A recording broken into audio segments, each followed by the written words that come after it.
ونستعينه ونستغفره ونعوذ بالله من شرور أنفسنا ومن سيئات أعمالنا من يهده الله فلا مضل له ومن يضلل فلا هادي له وأشهد أن لا إله إلا الله وحده لا شريك له وأشهد أن محمدا عبده ورسوله يا أيها الذين آمنوا اتقوا الله حق تقاته ولا تموتن إلا وأنتم مسلمون يا أيها الناس اتقوا ربكم الذي خلقكم من نفس واحدة وخلق منها زوجها وبث منهما رجالا كثيرا ونساء واتقوا الله الذي تساءلون به والأرحام إن الله كان عليكم رقيبا يا أيها الذين آمنوا اتقوا الله وقولوا قولا سديدا يصلح لكم أعمالكم ويغفر لكم ذنوبكم ومن يطع الله ورسوله فقد فاز فوزا عظيما أما بعد فإن خير الحديث كتاب الله وخير الهدي هدي محمد صلى الله عليه وسلم وشر الأمور محدثاتها وكل محدثة بدعة وكل بدعة ضلالة وكل ضلالة في النار۔ جیسا کہ شیخ محترم نے اس کتاب کی اہمیت کے بارے میں گفتگو کی ہے اور ان کی گفتگو بالکل ٹھیک ہے، اللہ رب العزت ان کو جزائے خیر دیں، تو یہ کتاب بہت زیادہ اہمیت رکھتی ہے۔ اور آج کل اس کتاب کی جس حدیث کا ہم مطالعہ کر رہے ہیں یہ جناب جابر رضی اللہ تعالیٰ عنہ کی روایت کردہ وہ حدیث ہے جس کا تعلق آپ صلی اللہ علیہ وسلم کے حج سے ہے۔ چونکہ یہ حدیث طویل ہے، لمبی ہے، اس لیے اس کا کچھ حصہ گزشتہ درس میں ہم پڑھ سکے تھے اور باقی حصہ آج مکمل کریں گے۔ ہماری گفتگو یہاں تک پہنچی تھی کہ نبی علیہ الصلوۃ والسلام نے صفا مروہ کے مابین سعی کی، اور جب صفا پہاڑ پہ آئے تو وہاں پہ آپ نے قبلہ رخ ہو کر یہ دعا پڑھی، لا الہ الا اللہ وحدہ لا شریک لہ لہ الملک ولہ الحمد وہو علی کل شیء قدیر، لا الہ الا اللہ وحدہ انجز وعدہ ونصر عبدہ وہزم الاحزاب وحدہ۔ یہاں تک ہم پہنچے تھے، اور نمبرنگ کے لحاظ سے میں بتا دوں کہ اس کتاب میں اس حدیث کا نمبر ہے 830، تو اس کا پارٹ 1 جو ہے وہ ہم پڑھ چکے ہیں، آج پارٹ 2 پڑھیں گے۔ ثم دعا بین ذالک، جناب جابر کہتے ہیں کہ آپ نے جب یہ دعا پڑھ لی تو پھر آپ نے دعا کی بین ذالک، اس کے درمیان۔ کس کے درمیان؟ یعنی کہ یہ جو دعا ہے اس کا تذکرہ کرنے کے بعد جناب جابر کہہ رہے ہیں کہ آپ نے دعا کی بین ذالک، اس ذکر کے درمیان۔ یہ ذکر یہیں لا الہ الا اللہ وحدہ لا شریک لہ لہ الملک ولہ الحمد وہو علی کل شیء قدیر، یہ ذکر جو کیا جائے گا کہاں پہ؟ صفا پہاڑ پہ۔ تو اس کے بارے میں کہہ رہے ہیں جناب جابر کہ آپ نے اس کے درمیان دعا کی۔ اس کے درمیان سے کیا مراد ہے؟ اس کا ایک مطلب یہ ہو سکتا ہے کہ اس ذکر کو آپ 2 حصوں میں تقسیم کر لیں۔ پہلا حصہ یہ ہو جائے گا کہ لا الہ الا اللہ وحدہ لا شریک لہ لہ الملک ولہ الحمد وہو علی کل شیء قدیر، یہ پہلا حصہ۔ دوسرا حصہ لا الہ الا اللہ وحدہ انجز وعدہ ونصر عبدہ وہزم الاحزاب وحدہ۔ تو آپ نے ان 2 حصوں کے بیچ میں دعا کی۔ دوسرا مطلب یہ ہے کہ نبی علیہ الصلوۃ والسلام نے چونکہ یہ ذکر وہاں پہ 3 بار پڑھا ہے، لا الہ الا اللہ وحدہ، یہ پورا جو ذکر ہے آپ نے کتنی بار پڑھا ہے؟ 3 دفعہ۔ تو ایک دفعہ پڑھتے، بیچ میں آپ ہاتھ اٹھا کر دعا کرتے، جو اللہ سے مانگنا ہوتا وہ مانگتے، پھر دوسری بار یہ ذکر پڑھتے اور پھر ہاتھ اٹھا کر دعا کرتے، پھر تیسری بار یہ ذکر پڑھتے اور پھر ہاتھ اٹھا کر دعا کرتے۔ اور علماء کرام کہتے ہیں کہ جو آخری جو موقف ہے یہ زیادہ مشہور ہے، یعنی کہ آپ پورا یہ ذکر پڑھتے، اس کے بعد ہاتھ اٹھا کر دعا کرتے، اس کے بعد دوبارہ یہ ذکر پڑھتے، پھر دعا کرتے، پھر تیسری بار ذکر پڑھتے، پھر دعا کرتے۔ اور یہاں پہ میں یہ بھی وضاحت کر دوں، اگرچہ اس امر کا تذکرہ اس حدیث میں نہیں ہے، کہ نبی علیہ الصلوۃ والسلام صفا پہاڑ پہ بھی، مروہ پہاڑ پہ بھی ہاتھ اٹھا کے دعا کیا کرتے تھے۔ تو وہاں پہ ہاتھ اٹھانے کا مطلب دعا کے لیے ہاتھ اٹھانا ہے، لیکن ہم دیکھتے ہیں کہ وہاں پہ لوگ ہاتھ اٹھا رہے ہوتے ہیں اور کعبہ کی طرف اشارہ کر رہے ہوتے ہیں، جبکہ وہاں پہ ہاتھ اٹھانے کا یہ مطلب قطعاً نہیں ہے۔ وہاں پہ ہاتھ اٹھانے کا مطلب کیا ہے؟ دعا کے لیے ہاتھ اٹھانا۔ تو جناب جابر کہتے ہیں ثم دعا بین ذالک، پھر آپ نے دعا کی ان کے درمیان، ان الفاظ کے درمیان، ان کلمات کے درمیان۔ قال مثل هذا 3 مرات، آپ نے اس طرح 3 مرتبہ کہا۔ کس طرح؟ یہ جو لا الہ الا اللہ وحدہ پورا ذکر گزرا ہے، یہ ذکر آپ نے کتنی بار کہا ہے؟ 3 مرتبہ کہا ہے۔ قال آپ نے کہا ہے مثل هذا، اس طرح 3 مرات، 3 مرتبہ۔ ثم نزل الى المروہ، پھر آپ مروہ کے لیے اترے۔ کہاں سے اترے؟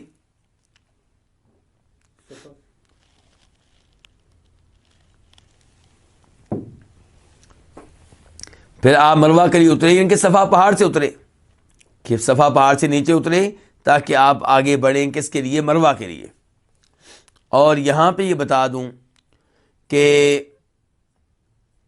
اس حدیث کی ایک روایت، اس میں آیا ہے کہ آپ اترے ماشین، اس حال میں کہ آپ پیدل تھے۔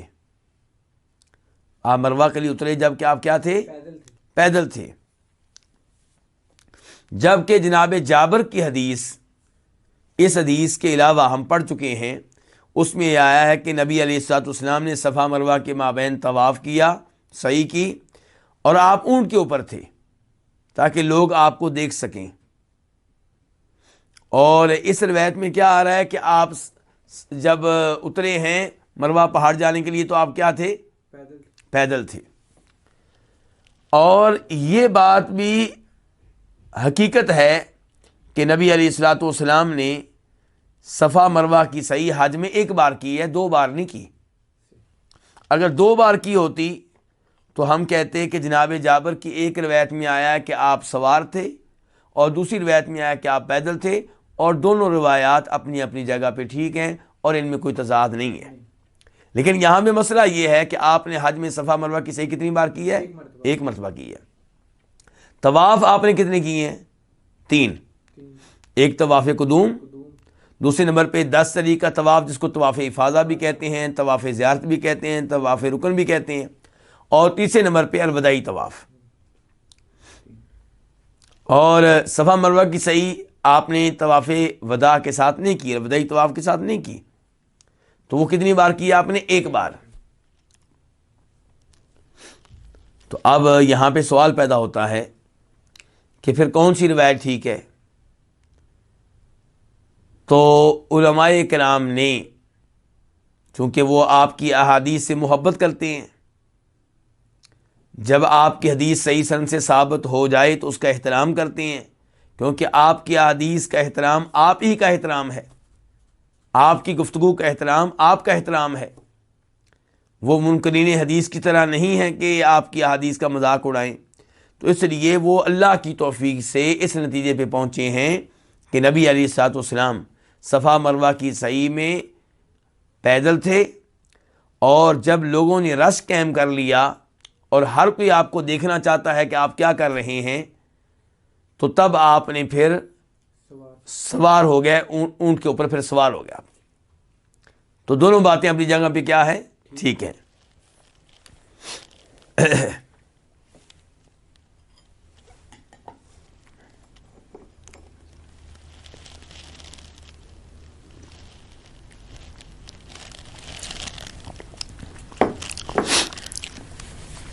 تو ثم نزل الی المروہ، پھر آپ مروہ کے لیے اترے، مروہ جانے کے لیے اترے۔ کہاں سے اترے؟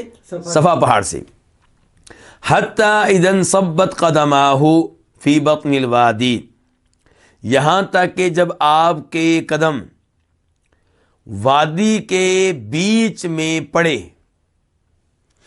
آپ کے قدم وادی کے بیچ میں پڑے، وادی سے کیا مراد ہے؟ صفا اور مروہ کی جمع۔ جی ہاں، بہت اچھے، یعنی کہ ادھر ہے صفا پہاڑ اور ادھر ہے مروہ پہاڑ، اور دونوں کے درمیان جو ہموار جگہ ہے اس کو آپ کیا کہیں گے؟ وادی۔ اور اس وادی میں بھی جو جگہ کچھ نیچے کر کے ہے اس کو کیا کہا جائے گا؟ بطن الوادی۔ اور یہ وہ جگہ ہے جہاں سے ان کے پانی گزرتا ہے جب بارش ہوتی ہے۔ تو اب صحابی کہہ رہے ہیں، جناب جابر کہہ رہے ہیں کہ حتی اذن ثبت قدماہ، جب آپ کے پاؤں وادی کے بطن میں، وادی کی جو نچلی جگہ ہے وہاں پہ آپ کے پاؤں پڑے تو سعا، آپ دوڑے، آپ نے دوڑ لگائی، وہاں پہ آپ نے کیا کیا؟ دوڑ لگائی۔ اور یہاں پہ آپ نے دوڑ کیوں لگائی ہے؟ کیونکہ یہ سنت ہے کس کی؟ جناب اسماعیل علیہ السلام کی والدہ کی۔ جب ابراہیم علیہ السلام اللہ کے حکم سے اسماعیل علیہ السلام کو اور ان کی والدہ کو مکہ میں چھوڑ آئے تھے، جہاں پہ کوئی رہنے والا نہیں تھا، جہاں پہ باغات نہیں تھے، جہاں پہ کوئی غلہ نہیں تھا، جہاں پہ کوئی پانی نہیں تھا، اللہ نے حکم دیا اور ابراہیم علیہ السلام نے اپنا سر جھکا دیا اور ان کو چھوڑ آئے، اور ان کو اس معاملے میں کوئی آگاہی بھی نہیں دی، یعنی کہ یہ نہیں بتایا کہ میں تم کو اکیلا چھوڑ وہاں تم کو لے کر جا رہا ہوں اور اکیلا چھوڑ کے واپس آ جاؤں گا، اور نہ ہی چھوڑتے ہوئے ان کو آگاہی دی۔ وہ تو جب دیکھا اسماعیل علیہ السلام کی والدہ نے کہ ابراہیم جا رہے ہیں، کہاں ابراہیم؟ وہ کوئی جواب ہی نہیں دے رہے، ظاہر خود بھی پریشان ہے، اللہ کا حکم بھی مان رہے ہیں لیکن کچھ نہ کچھ اداسی تو ہوتی ہے بہرحال کہ بیگم اور بچوں سے دور رہیں گے۔ تو پھر جناب اسماعیل علیہ السلام کی والدہ نے پوچھا کہ اللہ کے حکم سے آپ ایسا کر رہے ہیں؟ انہوں نے کہا بالکل۔ تو کہا پھر اللہ ہمیں ضائع نہیں کرے گا۔ اب اسماعیل علیہ السلام کی عمر کیا تھی؟ ماں کا دودھ پیتے تھے۔ اب اسماعیل علیہ السلام ماں کا دودھ پی رہے ہیں، ماں کا دودھ کب آئے گا؟ جب ماں کو خوراک ملے گی۔ جب ماں کو خوراک نہیں ملے گی تو دودھ کہاں سے آئے گا؟ تو بہرحال اسماعیل علیہ السلام کی والدہ پانی وغیرہ کی تلاش میں دائیں بائیں دیکھتی ہیں، جاتی ہیں، پانی ملتا نہیں ہے۔ صفا پہاڑ پہ چڑھیں، پھر نیچے اتریں، پھر مروہ پہاڑ پہ چڑھیں، تو اس طرح انہوں نے چکر لگائے، اور جب یہ اس بطن الوادی میں آتی تھی تو یہاں پہ وہ دوڑ لگا دیتی تھی۔ تو ان کی اس سنت پہ عمل کیا کس نے؟ ہمارے نبی علیہ الصلوۃ والسلام نے۔ آپ دیکھیں کہ اس عظیم خاتون نے کتنی بڑی قربانی دی ہے، تو اللہ نے ان کے اس عمل کو کیا بنا دیا ہے؟ سنت بنا دیا ہے، اور اس کے اوپر عمل کیا ہے ہمارے نبی علیہ الصلوۃ والسلام نے، اور ہم آپ کی وجہ سے عمل کرتے ہیں۔ تو سعا، تو آپ وہاں پہ کیا کیا؟ آپ نے وہاں پہ دوڑ لگائی، آپ نے تیز چلے، آپ وہاں پہ دوڑے ہیں۔ حتی اذا، اچھا یہاں پہ یہ بھی سوال ہوتا ہے، تو کیا آج کل عورتیں دوڑیں گی؟ جب کہ بنیادی طور پہ کون دوڑی تھی؟ جناب اسماعیل علیہ السلام کی والدہ، یعنی کہ وہ مرد نہیں بلکہ خاتون تھی۔ تو جب یادگار ان کی ہے تو آج کل عورتیں پھر یہاں پہ دوڑ لگائیں گی کہ نہیں لگائیں گی؟ جواب یہ ہے کہ عورتیں دوڑ نہیں لگائیں گی۔ پہلی بات یہ ہے کہ جناب اسماعیل علیہ السلام کی والدہ نے جب دوڑ لگائی تھی تب ان کو کوئی غیر محرم دیکھنے والا نہیں تھا، کوئی بے پردگی کا خطرہ نہیں تھا، اور آج وہاں پہ مرد ہوتے ہیں، تو اس لیے عورتیں جو ہیں وہاں پہ دوڑ نہیں لگائیں گی بلکہ آرام سے چلیں گی۔ حتی اذا صعدتا مشا، یہاں تک کہ جب آپ کے پاؤں اوپر چڑھنے لگے تو مشا، تب آپ معمول کی چال چلے، یعنی کہ جب وہ وادی کی جگہ تھی، ہموار جگہ، وہاں پہ آپ نے کیا کیا؟ دوڑ لگائی، اور جب وہ راستہ اوپر کو جانے لگا آہستہ آہستہ تو وہاں پہ پھر آپ نے دوڑ نہیں لگائی بلکہ آپ عام چال چلے ہیں۔ آج کل کیا نشانی ہے اس جگہ کی؟ سعودی حکومت نے وہاں پہ سبز لائٹیں لگا دی ہیں، جہاں سے دوڑنے کا آغاز ہوگا وہاں پہ بھی سبز لائٹیں ہیں، اور جہاں اختتام ہوگا وہاں پہ بھی سبز لائٹیں ہیں. تو یہ ہے دوڑنے کی جگہ. حتی اتل مروہ، یہاں تک کہ آپ کہاں آئے؟ مروہ پہ آئے. ففعل علی المروۃ کما فعل علی الصفا، آپ نے مروہ پہاڑ پہ وہی کچھ کیا جو آپ نے کہاں کیا تھا؟ جو صفا پہاڑ پہ کیا تھا. یعنی کہ وہی اذکار، وہی دعائیں جو آپ نے پڑھی تھیں صفا پہاڑ پہ، وہی آپ نے پڑھی ہیں مروہ پہاڑ پہ. لیکن ایک فرق رہے گا، وہ کیا؟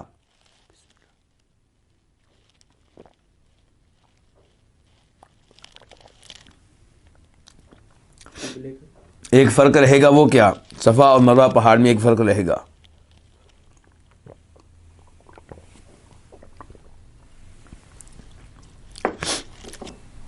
وہ فرق یہ ہے کہ صفا پہاڑ پہ چڑھتے ہوئے آپ نے کیا کہا تھا؟ ان الصفا والمروۃ من شعائر اللہ ابدؤ بما بدا اللہ بہ.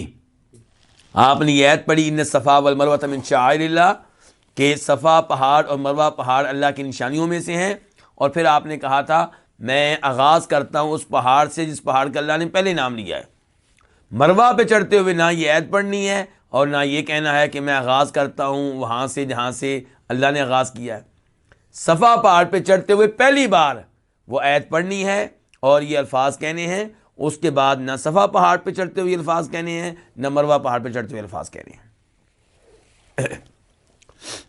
تو اب آپ جب مروہ پہ آئے ہیں تو آپ نے کیا وہاں پہ کیا ہوگا؟ آپ وہاں پہ مروہ پہاڑ پہ چڑھے ہوں گے، قبلے کی جانب رخ کیا ہوگا جیسے صفا پہاڑ پہ کیا تھا، اور کعبہ پہ نگاہ ڈالی ہوگی، اور پھر اللہ کی توحید کا اور اللہ کی کبریائی کا اعلان کیا ہوگا. یہ دعا پڑھی ہوگی، لا الہ الا اللہ وحدہ لا شریک لہ لہ الملک ولہ الحمد وہو علی کل شیء قدیر. لا الہ الا اللہ وحدہ انجد وعدہ ونصر عبدہ وہزم الاحزاب وحدہ. تو یہ دعا پڑھنے کے یہ یعنی کہ دعا، یا آپ اس کو ذکر کہہ لیں، یہ ذکر کرنے کے بعد آپ نے پھر ہاتھ اٹھا کے یعنی کہ دعائیں کی ہوں گی. اس کے بعد پھر آپ نے یہ ذکر کیا ہوگا، پھر ہاتھ اٹھا کے دعائیں کی ہوں گی، پھر آپ نے ذکر کیا ہوگا، پھر ہاتھ اٹھا کے دعائیں کی ہوں گی. جو کچھ آپ نے صفا پہاڑ پہ کیا وہیں کچھ آپ نے مروہ پہاڑ پہ کیا ہوگا، جیسا کہ جناب جابر بتا رہے ہیں.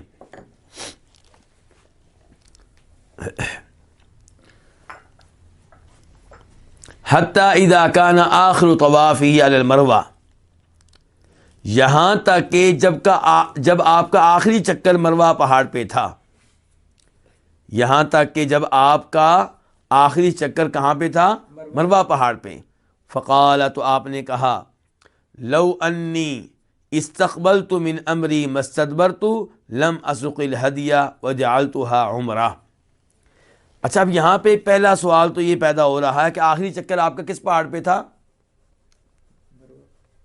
جبکہ آغاز کہاں سے کیا تھا؟ سفر تو اس کا کیا مطلب ہے کہ ایک چکر کس کو کہتے ہیں؟ یعنی کہ صفا پہاڑ سے مروہ آنا یہ ایک چکر، ایک چکر، اور مروہ سے صفا آنا دوسرا چکر. کیونکہ کچھ علماء کرام یہ سمجھے ہیں کہ شاید صفا پہاڑ سے آپ آغاز کریں گے، پھر مروہ جائیں گے، پھر مروہ سے واپس صفا آئیں گے، تو یہ ایک چکر ہوگا، جبکہ یہ دو چکر ہو گئے. اسی لیے آخری آپ کے چکر کا اختتام کہاں پہ ہوا ہے؟ مروہ پہاڑ پہ. اگر صفا سے مروہ جانا، مروہ سے صفا آنا ایک چکر ہوتا تو آپ کے سعی کا اختتام کہاں پہ ہونا چاہیے تھا؟ صفا پر. صفا پہ ہونا چاہیے تھا. تو یہاں تک کہ جب کہ آپ کے طواف یعنی کہ مراد سعی ہے، آپ کی سعی کا جو آخری چکر تھا علی المروۃ مروہ پہاڑ پہ، فقال، تو آپ نے کہا، یعنی کہ جب آپ کا آخری چکر مروہ پہاڑ پہ تھا تو تب آپ نے کیا کہا؟ آپ نے کہا لو انی استقبلت من امری ما استدبرت لم اسق الہدی. اگر اپنے معاملے میں سے وہ بات میں پہلے جان لیتا جو میں نے بعد میں جان لی تو میں قربانی کے جانور ساتھ لے کر نہ آتا، وجعلتها عمرہ، اور میں اس حج کو عمرہ بنا لیتا. فمن کان منکم لیس معہ ہدی، پس تم میں سے جس کے پاس قربانی کا جانور نہیں ہے، فلیحل، اسے چاہیے کہ وہ حلال ہو جائے، ولیجعلها عمرۃ، اور اس حج کو عمرہ بنا لے. یہاں سے ہم کیا سمجھیں؟ یہاں سے ہم یہ سمجھے ہیں کہ نبی علیہ الصلوۃ والسلام صحابہ کرام کو ترغیب دے رہے ہیں کہ یہ جو تم نے طواف کیا ہے اور صفا مروہ کی سعی کی ہے، اس کو تم عمرے کا طواف بنا لو، عمرے کی سعی بنا لو، اور چونکہ تم قربانی کے جانور ساتھ لے کر نہیں آئے، بال کٹوا لو یا اپنے بال مونڈ لو اور حلال ہو جاؤ، یہ تمہارا عمرہ ہو گیا ہے۔ اور پھر 8 تاریخ کو تم مکہ سے ہی حج کی نیت کر لینا۔ تو یہ کون سا حج بن جائے گا؟ حج تمتع۔ لیکن وہ لوگ جو قربانی کے جانور ساتھ لے کر آئے ہیں، جیسا کہ اللہ کے رسول علیہ الصلوۃ والسلام ہیں، تو وہ حج تمتع نہیں کر سکتے۔ وہ کون سا حج کر سکتے ہیں؟ حج قران۔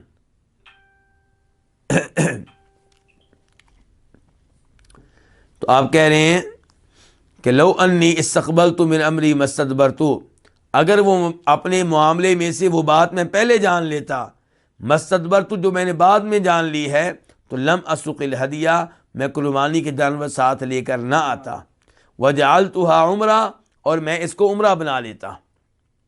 اس سے پتہ چلا کہ نبی علیہ الصلوۃ والسلام عالم الغیب نہیں تھے۔ جو غیبی بات اللہ نے آپ کو بتا دی وہ آپ کو معلوم ہو گئی، جو نہیں بتائی وہ آپ کو معلوم نہیں تھی۔ اور جو غیبی باتیں اللہ نے آپ کو بتائی ہیں وہ محدود ہیں، چند ایک ہیں، اور جو اللہ نے نہیں بتائیں وہ غیر محدود ہیں، لا تعداد ہیں، ان کا شمار ہی نہیں ہو سکتا۔ اسی لیے موسیٰ علیہ السلام اور جناب خضر علیہ السلام جب سمندر کے کنارے جمع ہوئے تھے اور ان کے سامنے ایک چڑیا نے سمندر میں سے پانی لیا تھا، تو خضر علیہ السلام نے موسیٰ علیہ السلام سے کہا تھا کہ موسیٰ، آپ نے دیکھا کہ اس چڑیا نے کتنا پانی لیا ہے؟ اب وہ پانی کتنا ہوگا؟ 1 قطرہ 2 قطرے؟ کہا میرا علم اور تمہارا علم، اس نے اللہ کے علم میں کوئی کمی نہیں کی، جیسے ان 2 قطروں نے سمندر کے پانی میں کوئی کمی نہیں کی۔ تو اب دیکھیے اللہ کا علم وسیع و عریض، غیر محدود، جبکہ نبی علیہ الصلوۃ والسلام کا اور ہر انسان کا علم کیا؟ محدود ہے۔ اس لیے آپ کو عالم الغیب کہنا یہ درست نہیں ہے۔ اور یہاں پہ دیکھیے آپ کہہ رہے ہیں کہ اگر مجھے اپنے معاملے میں سے وہ بات پہلے معلوم ہو جاتی جو بعد میں معلوم ہوئی، تو میں قربانی کے جانور ساتھ لے کر نہ آتا۔ یہ کیا بات تھی؟ علماء کرام نے لکھا ہے کہ اس کا مطلب یہ ہے کہ بات تھی کہ اگر مجھے پہلے پتہ چل جاتا کہ عمرہ کر کے پہلے عمرہ کرنا چاہیے اور پھر احرام کھول دینا چاہیے، اس کے بعد حج کرنا چاہیے، اور یہ کہ یہ افضل ہے، تو میں قربانی کے جانور ساتھ لے کر نہ آتا۔ فرمایا فمن کان منکم لیس معہ ہدی، تم میں سے جس کے پاس قربانی کے جانور نہیں ہے، فلیحل، وہ حلال ہو جائے، یعنی کہ وہ صفا مروہ کی سعی کے بعد اپنے سر کے بال کٹوا لے اور حلال ہو جائے، احرام کھول دے۔ وَلْيَجْعَلْهَا عمرہ، اور اس کو کیا بنا لے؟ عمرہ بنا لے۔ فقام سراقۃ بن مالک بن جعشم، تو سراقہ بن مالک بن جوشم کھڑے ہوئے۔ یہ سراقہ بن مالک بن جوشم الکنانی ہیں۔ یہ کون ہیں؟ آپ لوگوں کو شاید یاد ہو کہ نبی علیہ الصلوۃ والسلام جب ہجرت کے موقع پہ مکہ سے مدینہ کے لیے نکلے تھے، تو مکہ والوں نے اعلان کیا تھا کہ جو محمد کو صلی اللہ علیہ وسلم گرفتار کر کے لائے، ہم اس کو 100 اونٹ انعام دیں گے۔ تو کئی لوگوں نے آپ کا پیچھا کرنے کی کوشش کی تھی، لیکن ان میں سے جس کو کامیابی ملی تھی وہ سراقہ بن مالک تھے۔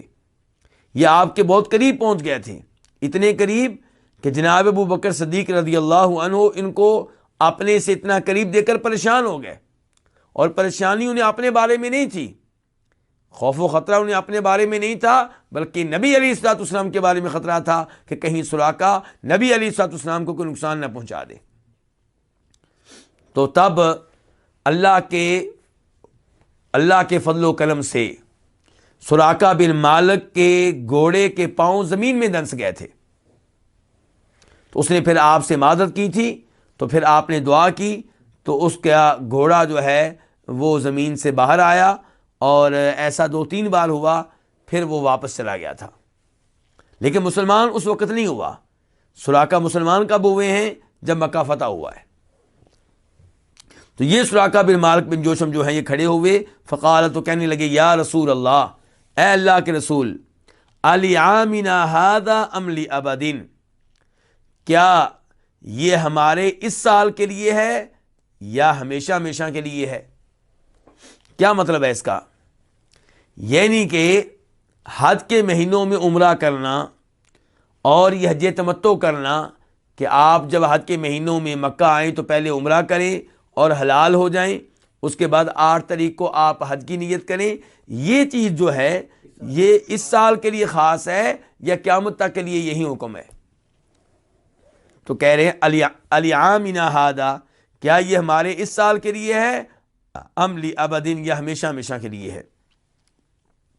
فشبک رسول اللہ صلی اللہ علیہ وسلم اصابعہ واحدۃ فی الاخری، تو نبی علیہ الصلوۃ والسلام نے اپنے ہاتھوں کی انگلیاں داخل کیں، کہاں داخل کیں؟ واحدۃ فی الاخری، ایک ہاتھ کی انگلیاں دوسرے ہاتھ کی انگلیوں میں داخل کیں، اس طرح ایسے۔ وقال، اور فرمایا، دخلت العمرۃ فی الحج، عمرہ حج میں داخل ہو گیا ہے۔ کیا مطلب؟ جیسے ایک ہاتھ کی انگلیاں دوسرے ہاتھ میں داخل ہو گئی ہیں، ایسے ہی عمرہ حج میں داخل ہو چکا ہے۔ مرتینی، آپ نے یہ الفاظ 2 مرتبہ کہے، لا، اور اس کے بعد کہا لا، نہیں نہیں، یعنی کہ یہ صرف اس سال کے لیے نہیں ہے، یہ معاملہ اس سال کے ساتھ خاص نہیں ہے، بل لابدن، ابدن، بلکہ یہ ہمیشہ ہمیشہ کے لیے ہے، ہمیشہ ہمیشہ کے لیے ہے۔ یعنی کہ حج تمتع قیامت تک رہے گا، قیامت تک اللہ رب العزت کی یہ شریعت رہے گی کہ لوگ حج کے مہینوں میں آئیں اور پہلے عمرہ کریں، پھر حلال ہو جائیں، اور پھر 8 تاریخ کو مکہ سے حج کی نیت کریں۔ یہ حج تمتع، اس کی یہ شکل و صورت قیامت تک رہے گی۔ اور یہاں سے یہ پتہ چلا اب تک جو حدیث ہم نے پڑھی ہے کہ افضل حج کون سا ہے؟ حج تمتع۔ حج تمتع۔ اگر حج تمتع افضل نہ ہوتا تو نبی علیہ الصلوۃ والسلام صحابہ کرام کو بار بار حج تمتع کی ترغیب نہ دیتے۔ آپ خود حج قران کر رہے ہیں، خود بھی خواہش کی۔ اور صحابہ کرام وہ کچھ کرنا چاہتے ہیں جو اللہ کے رسول کر رہے ہیں، لیکن آپ ان کو بتا رہے ہیں کہ نہیں، تم حج تمتع کرو، تم عمرہ کر کے حلال ہو جاؤ۔ اور پھر جب آپ نے دیکھا کہ صحابہ کرام پریشان ہو رہے ہیں، سوچتے ہیں کہ اللہ کے رسول ہمیں کہہ رہے ہیں کہ ہم عمرہ کر کے حلال ہو جائیں، اور حلال ہونے کا مطلب یہ ہے کہ ہم اپنی بیویوں سے تعلقات قائم کر سکتے ہیں، جبکہ آئے ہم حج جیسی عظیم عبادت کے لیے ہیں، اور خود نبی علیہ الصلوۃ والسلام ایسا نہیں کر رہے۔ تو پھر آپ نے ان کو مطمئن کرنے کے لیے یہ بات بتائی کہ اگر میں قربانی کے جانور ساتھ لایا نہ ہوتا تو میں بھی اس طواف کے بعد، صفا مروہ کی سعی کے بعد، بال کٹواتا اور حلال ہو جاتا۔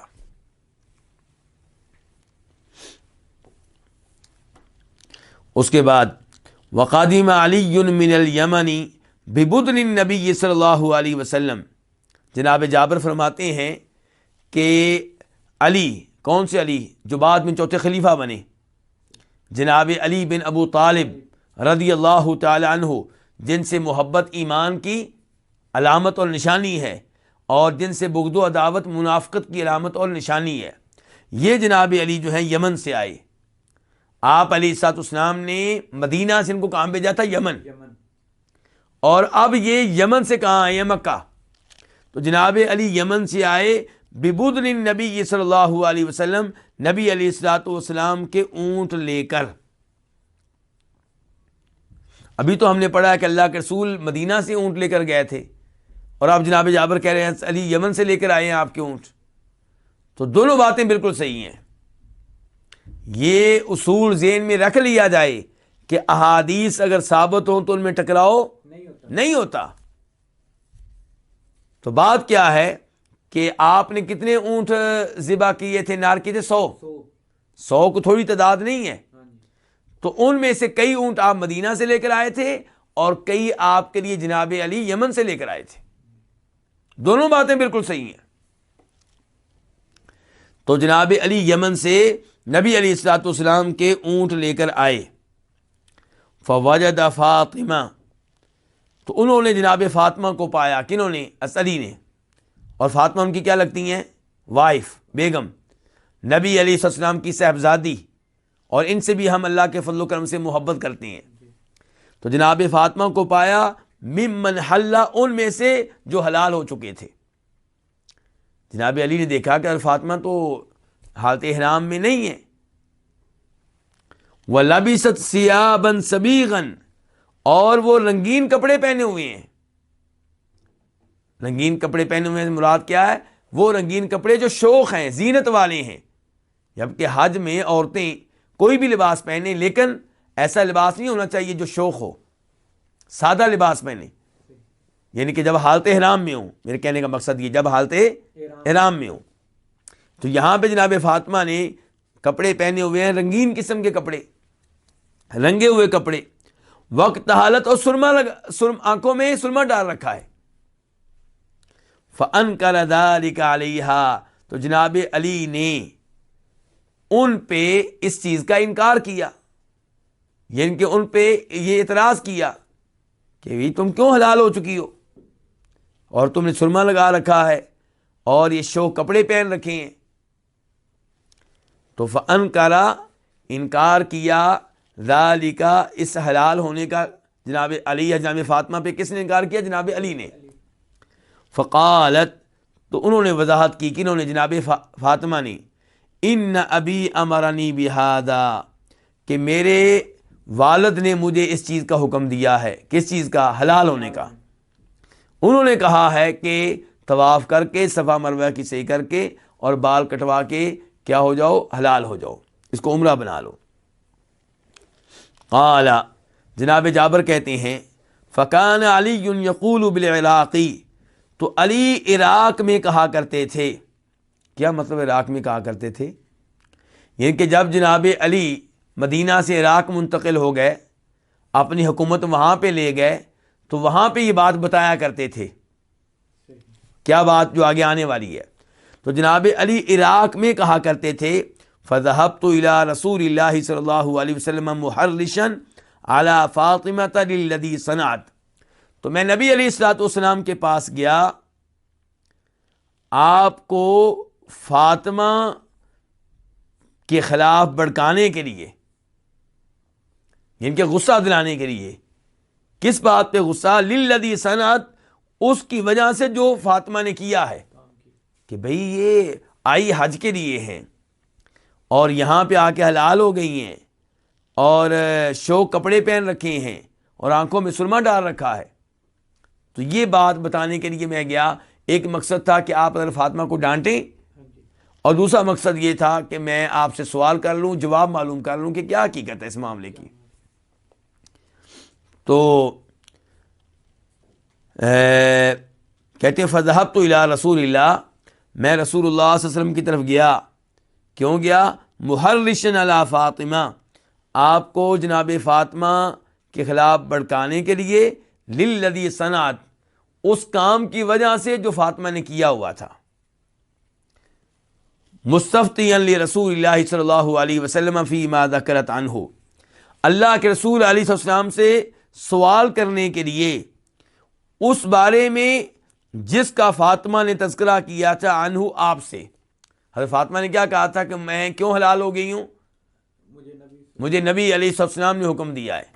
تو جناب فاطمہ حیران ہو رہے ہیں اس بات پہ، خود اللہ کے رسول سے سننا چاہتی ہیں کہ اس معاملے کی کیا حقیقت ہے. کہتے ہیں فاخبرتہ، تو میں نے آپ کو بتایا کہ انی انکرت ذلک علیہا، میں نے اس چیز کا ان پہ انکار کیا ہے. کن پہ؟ فاطمہ پہ. یعنی کہ میں نے ان پہ اعتراض کیا ہے. میں نے فاطمہ کو اس حالت میں دیکھا ہے، میں نے اعتراض کیا ہے، اور انہوں نے کہا ہے کہ اللہ کے رسول نے مجھے اس کا حکم دیا ہے. یہ ساری بات میں نے آپ کے سامنے رکھی. فقال، تو آپ نے کہا صدقت، صدقت، اس نے سچ کہا ہے، اس نے سچ کہا ہے، اس نے درست کہا ہے، اس نے درست کہا ہے. ان کے بالکل میں نے اس کو حکم دیا ہے اور وہ حلال ہوئی ہے، تو اس بالکل ٹھیک کہہ رہی ہے. اس کے بعد آپ نے کہا ماذا قلت حین فرضت الحج، تو نے کیا کہا تھا جب تو نے حج کو اپنے اوپر واجب کیا، فرض کیا، حج کب فرض ہوتا ہے، کب واجب ہوتا ہے؟ جب نیت جب آپ نیت کر لیتے ہیں، یعنی کہ اب وہ حج پورا کرنا کیا ہو جائے گا، واجب ہو جائے گا۔ جب آپ کہتے ہیں نا پہلی بار لبیک اللہم حجن، اے اللہ میں حج کے لیے حاضر ہوں، تو اب حج چاہے آپ کا نفلی ہو، اب فرض ہو گیا پورا کرنا۔ ایسے جب آپ کہتے ہیں لبیک اللہم حجن، اے اللہ میں عمرے کے لیے حاضر ہوں، لبیک اللہم عمرۃ، اے اللہ میں عمرے کے لیے حاضر ہوں، پہلے عمرہ فرض نہیں تھا، اب فرض ہو گیا آپ کے اوپر، کیونکہ اللہ کہتے ہیں وَأَتِمُّوا الْحَجَّ وَالْعُمْرَةَ لِلَّهِ، اللہ کو راضی کرنے کے لیے حج عمرے کو مکمل کرو۔ مکمل کرو۔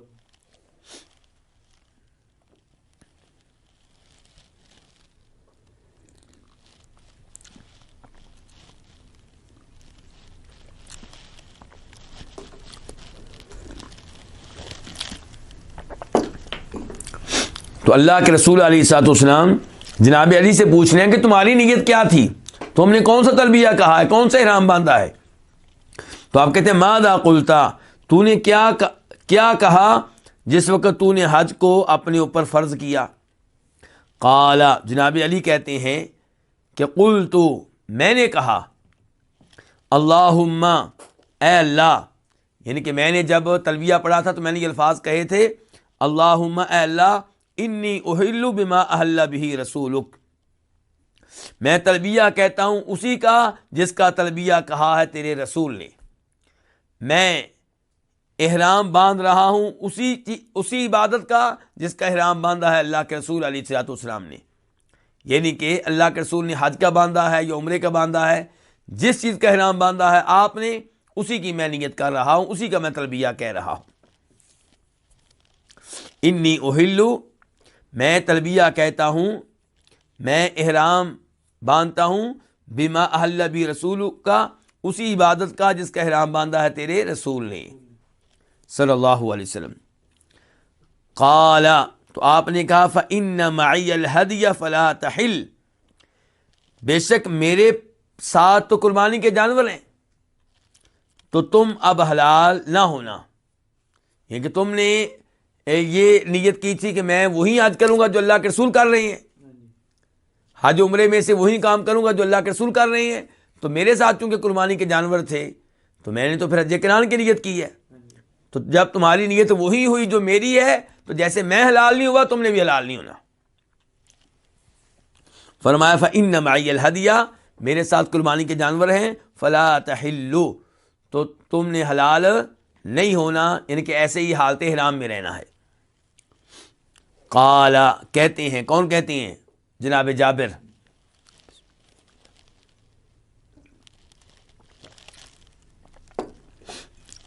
فکان جماعت الہدی الذی قدم به علی من الیمن والذی اتى به النبی صلی اللہ علیہ وسلم 100، تو ان قربانی کے جانوروں کی مجموعی تعداد، الہدی کا معنی کیا؟ قربانی کے جانور، جماع کا معنی مجموعی تعداد، تو ان قربانی کے جانوروں کی مجموعی تعداد جنہیں علی یمن سے لے کر آئے اور جنہیں نبی علیہ السلام لے کر آئے، یعنی کہ مدینہ سے، تعداد کتنی تھی؟ 100۔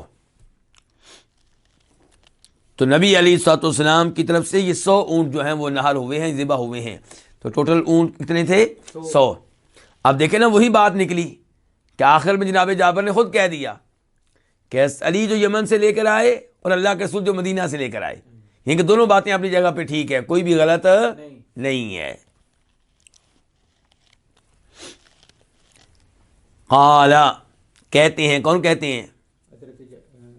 حضرت جابر کہتے ہیں فَحَلَّ النَّاسُ كُلُّهُمْ وَقَصَّرُوا إِلَّا النَّبِيَّ صلی اللہ علیہ وسلم وَمَنْ كَانَ مَعَهُ هَدْيٌ، تو سب کے سب لوگ حلال ہو گئے، وقصروا، اور انہوں نے اپنے بال کٹوا لیے، سوائے نبی علیہ الصلوۃ والسلام کے اور سوائے ان کے جن کے پاس قربانی کے جانور تھے، یعنی کہ جو حج قران کر رہے تھے وہ حلال نہیں ہوئے، باقی سب کیا ہو گئے؟ حلال ہو گئے۔ یعنی کہ سب نے طواف اور صفا مروہ کی صحیح کے بعد بال کٹوائے اور اس کو عمرہ بنا لیا اور حلال ہو گئے۔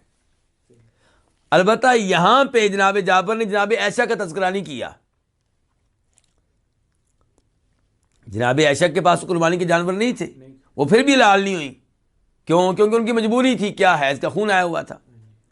نہ طواف ہوا، نہ صفا مروہ کی صحیح ہوئی، اور نہ بال کٹے، نہ حلال ہوئی. تو جناب جابر کہتے ہیں کہ تمام کے تمام لوگ حلال ہو گئے اور انہوں نے اپنے بال کٹوا لیے سوائے نبی علیہ الصلوۃ والسلام کے اور ان صحابہ کرام کے جن کے پاس کیا تھے؟ قربانی کے جانور تھے. اچھا یہاں پہ غور کیجئے گا، جناب جابر نے کیا کہا ہے کہ ان صحابہ اس سارے کے سارے حلال ہو گئے اور سب کے سب نے کیا کیا؟ قصروا، سر کے بال کیا کیے ہیں؟ کٹوائے ہیں. اس کا مطلب ہے کہ منڈوائے نہیں ہیں. جبکہ افضل کیا ہے؟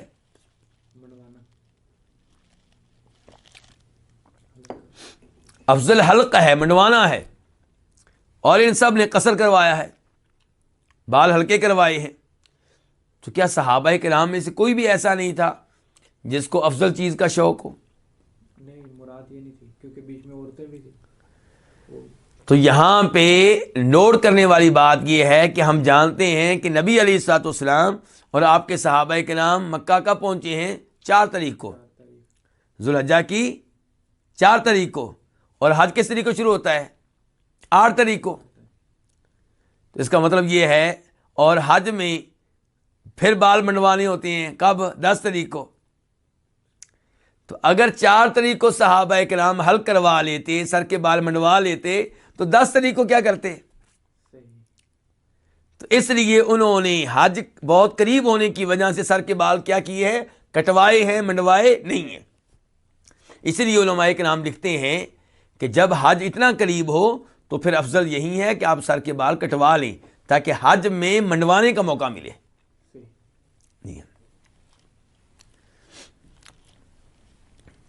فلما کان یوم الترویہ توجہوا الی منی، جب یوم ترویہ آ گیا. کیا آ گیا؟ یوم ترویہ. جب یوم ترویہ تھا، اور یوم ترویہ کس کو کہتے ہیں؟ ذی الحجہ کی 8 تاریخ کو. اور ترویہ کا معنی کیا ہوتا ہے؟ بلکہ یہاں پہ میں بتا دوں کہ حج میں جو پہلا دن ہوتا ہے وہ 8 تاریخ ہے، اس کو کہتے ہیں یوم ترویہ. اور جو دوسرا دن ہے وہ ہوتی ہے 9 تاریخ، اس کو کہتے ہیں یوم عرفات. جو تیسرا دن ہے وہ 10 تاریخ ہے، اس کو کہتے ہیں یوم النحر، قربانی کا دن. اور جو چوتھا دن ہے جب لوگ مینا میں ٹھہرے ہوتے ہیں، اس کو کہتے ہیں یوم القر، یعنی کہ مینا میں سکون سے ٹھہرنے کا دن، رہنے کا دن، کہیں جانا نہیں ہے. اور پھر 12 تاریخ آتی ہے تو اس کو کہتے ہیں یوم النفر الاول، یعنی کہ وہ یہ پہلا دن ہے جس دن حاجی مینا سے نکل سکتے ہیں، حج کر کے فارغ ہو کے جا سکتے ہیں. لیکن جو افضل ہے وہ ہے کہ آپ 13 تک رہیں. تو اس لیے پہلا جو 12 تاریخ ہے اس کو کیا کہتے ہیں؟ یوم النفر الاول. اور جو 13 تاریخ ہے اس کو کہتے ہیں یوم النفر الثانی، کہ مینا سے نکلنے کا دوسرا دن. تو یہ جتنے حج کے دن ہیں ہر ایک کا، ہر دن کا ایک نام ہے. تو 8 تاریخ کو کیا کہتے ہیں؟ یوم ترویہ. ترویہ کا معنی کیا ہوتا ہے؟ پانی سے سیراب کر دینا. چونکہ لوگ 8 تاریخ کو مکہ سے نکل کے مینا آتے ہیں، پھر مینا سے مکہ نہیں آتے بلکہ مینا سے آگے کہاں چلے جاتے ہیں؟ عرفات، 9 تاریخ. اور پھر عرفات سے کہاں آتے ہیں؟ مزدلفہ. اور پھر مزدلفہ سے اگلے دن کہاں آتے ہیں؟ مینا میں. تو یہ 3-4 دن مکہ میں داخل ہونے کا موقع نہیں ملتا. اور اس زمانے میں مینا میں، مزدلفہ میں، عرفات میں پانی کی سہولت نہیں ہوتی تھی. اس لیے وہ لوگ پانی اچھی طرح پلا لیتے تھے اپنے اونٹوں کو، اپنی اونٹنیوں کو، اور اپنے لیے بھی پانی کے برتن بھر لیتے تھے، مشکیزیں بھر لیتے تھے، تاکہ وہ یہ پانی استعمال کر سکے مینا میں بھی اور عرفات میں بھی، پھر مزدلفہ میں بھی، پھر مینا میں بھی. اب وضو بھی کرنا ہے، استنجا بھی کرنا ہے، غسل بھی کرنا پڑ سکتا ہے، اور پانی پینا بھی ہے. تو آپ اندازہ کر لیں کتنے پانی کی ضرورت ہوگی. تو اس لیے پھر اس دن کو کیا کہتے ہیں؟ یوم ترویہ. تو جب یوم ترویہ تھا، توجہوا الی منی، یہ سب کے سب متوجہ ہوئے انہوں نے رخ کیا کس کا؟ مینا کا. فَأَحَلُّوا بِالْحَجِّ، تو انہوں نے حج کا تلبیہ پڑھا. تو یہاں سے یوں لگ رہا ہے کہ جیسے مکہ سے وہ مینا نکل گئے اور مینا میں پہنچ کر حج کا تلبیہ پڑھا، جبکہ ایسا کرنا ناجائز ہے، نہ ایسا ہوا ہے. صحابہ کرام نے مکہ سے ہی حج کا تلبیہ پڑھا ہے. تو پھر ان الفاظ کا کیا مطلب ہے؟ ان کا مطلب یہ ہے کہ توجہ الی مینا، یعنی کہ مینا جانے کے لیے انہوں نے تیاری کی. مینا جانے کے لیے انہوں نے کیا کر لی؟ تیاری کر لی، سب کچھ کر لیا، مینا کا رخ کرنے کے لیے تیار ہو گئے. تو انہوں نے حج کا تلبیہ پڑھا اور پھر گئے ان کے. تو حج کا تلبیہ مینا میں جا کے نہیں پڑھا، کہاں سے پڑھا؟ مکہ سے ہی.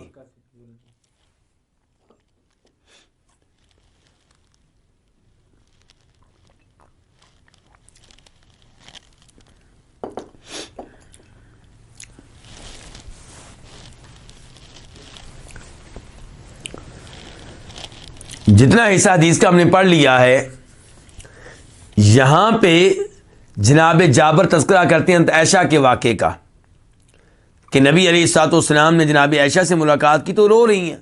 پوچھا کیا ہوا عائشہ؟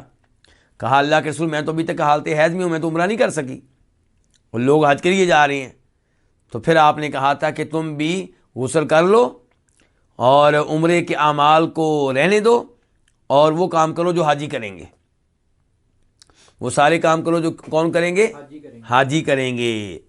تو یہ چیز جو ہے جناب جابر نے اس حدیث میں ذکر کی ہے، لیکن یہاں پہ وہ نہیں آئی. دیگر اس حدیث کی دیگر روایات میں وہ بات آئی ہے. اس کے بعد کیا؟ وراقب رسول اللہ صلی اللہ علیہ وسلم.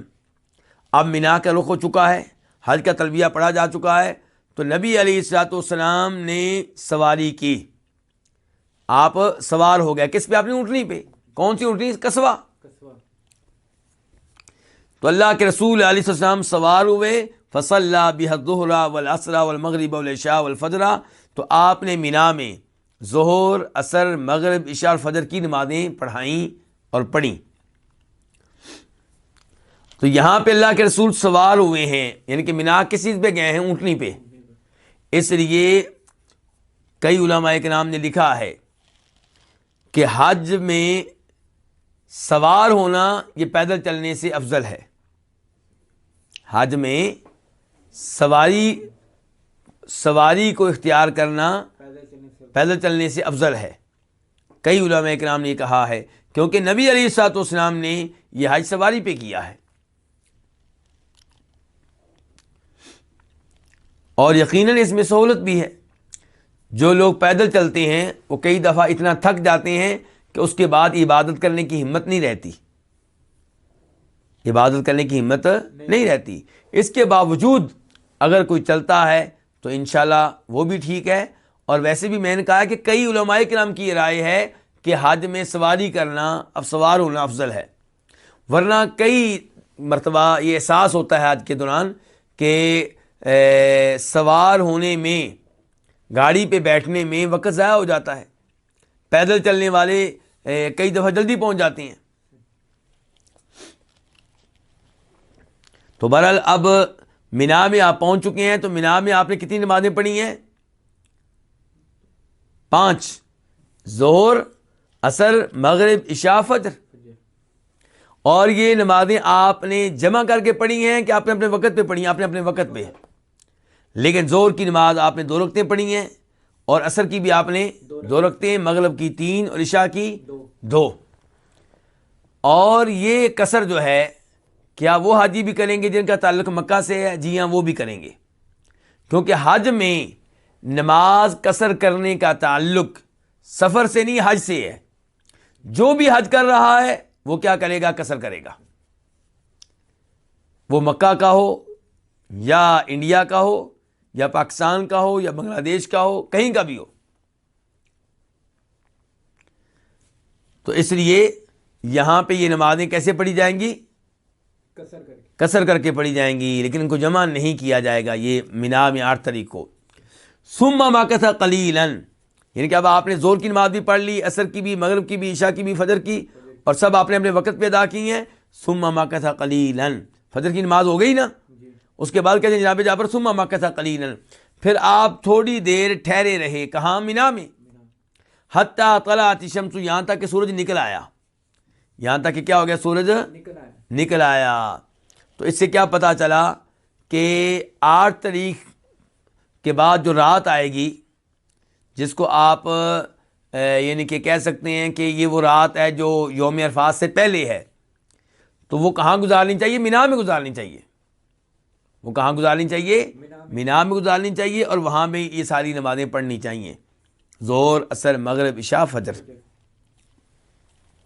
تو ثم مکث قلیلا، پھر تھوڑی دیر آپ ٹھہرے یہاں تک کہ سورج نکل آیا. وَأَمَرَ بِقُبَّةٍ مِّن شَعْرٍ تُضْرَبُ لَهُ بِنَمِرَةٍ، اور آپ نے حکم دیا بالوں کے ایک خیمے کے بارے میں، بالوں سے بنے ہوئے ایک خیمے کے بارے میں آپ نے حکم دیا کہ تُضْرَبُ لَهُ، جو آپ کے لیے، وہ آپ کے لیے نصب کر دیا جائے، بِنَمِرَةٍ، نمرہ میں. کہاں میں نصب کیا جائے؟ نمیرہ میں. نمرہ. نمرہ کس کو کہتے ہیں؟ ایک تو یہ بتا دوں کہ میدان عرفات میں جو بڑی ساری مسجد ہے جس میں حج کا خطبہ ہوتا ہے، اور 9 تاریخ کو یوم عرفات کو جس میں ظہر عصر کی نمازیں بھی پڑھی جاتی ہیں، اور وہاں سے وہ خطبہ نشر ہوتا ہے جس کو پوری دنیا دیکھتی ہے، یہ جو مسجد ہے اس کا نام کیا؟ مسجد نمرہ. نمیرہ. ٹھیک. اس کا نام مسجد عرفات نہیں ہے. کیا ہے؟ مسجد نمیرہ. نمرہ. کیوں؟ کیونکہ اس مسجد کا وہ حصہ جو قبلے والی جانب ہے، جدھر امام صاحب کھڑے ہوتے ہیں اور جو ان کے سامنے کی صفیں ہیں، بلکہ آپ کہہ سکتے ہیں کہ تقریباً آدھی وہ مسجد جو قبلے کی سائڈ پہ ہے وہ نمرہ میں ہے، میدان عرفات میں نہیں ہے. وہ کہاں ہے؟ نمیرہ میں.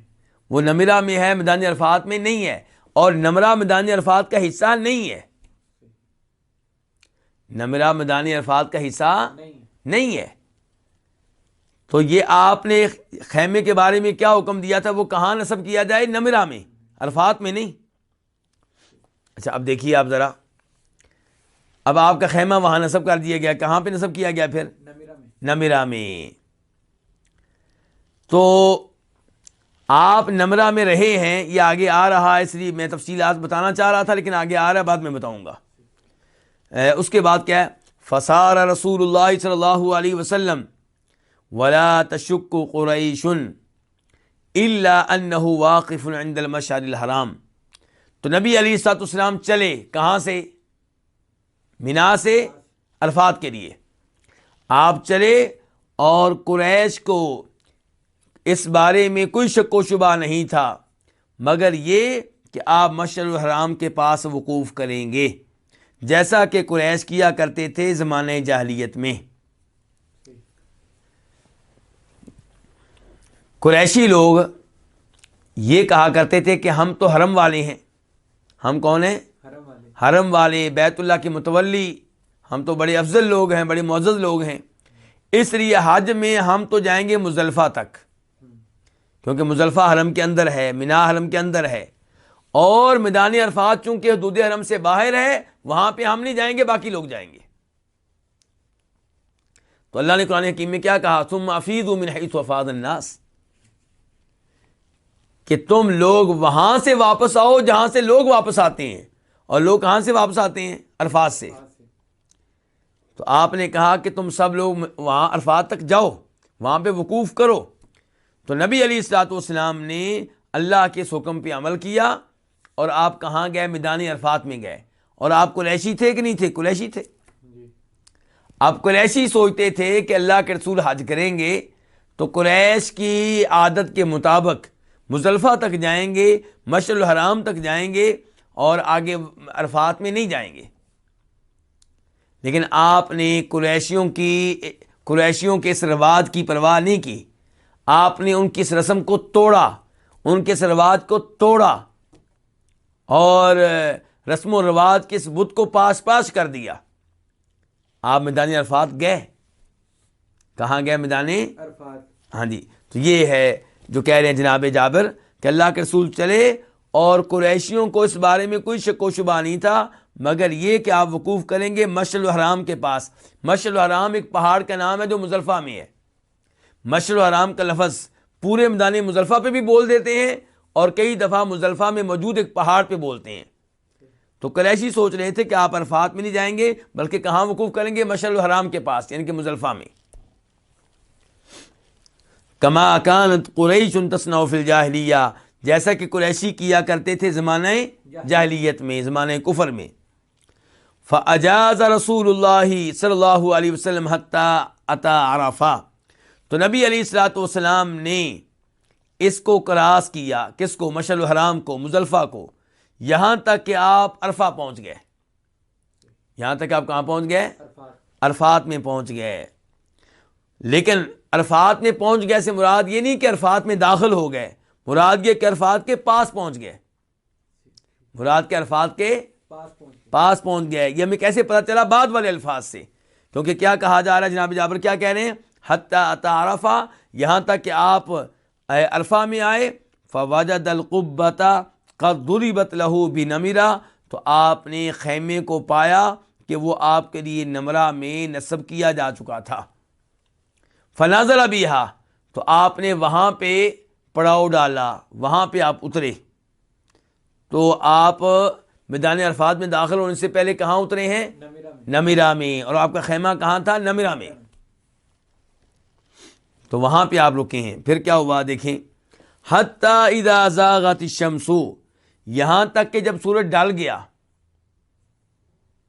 سورج کیا ہو گیا؟ ڈال گیا، یعنی کہ زور کا وقت ہونے لگا. تو امر بالقصواء، آپ نے اپنی اونٹنی قصوہ کے بارے میں حکم دیا.